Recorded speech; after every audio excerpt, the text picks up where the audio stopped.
See on nii naljakas, et kui väikesed lapsed õpivad esimesi samme tegema, siis me täiega innustame ja julgustame neid.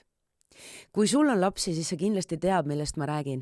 No see esimene kord, kui ta ennast püsti ajas ja siis, kui ta tegi esimesed sammud ja võib-olla, kui ta esimest korda kõndis toa teise otsa sinu juurde.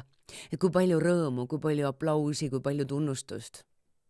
Nüüd naljakas on see, et me unustame ära, et iga kord, kui me mingisuguses eluvaldkonnas astume välja oma mugavustsoonist, siis me teatud mõttes oleme ise ka nagu need väikesed imikud. Ja imikule me ei ütle, et kuule, hei, ma siin vaatan, et näed, sa siin 10 korda proovisid ja sul ei tule välja, et äkki parem ei ole mõtet. Võib-olla kõndimine ei ole sinu jaoks. Jääme selle käputamise juurde. Aga miks sa siis seda endaga teed? Miks sa ei tunnusta enda väikeseid edusamme? Miks sa ei tunnusta seda, et võib-olla täna tegid sa ühe sammu rohkem kui kunagi varem?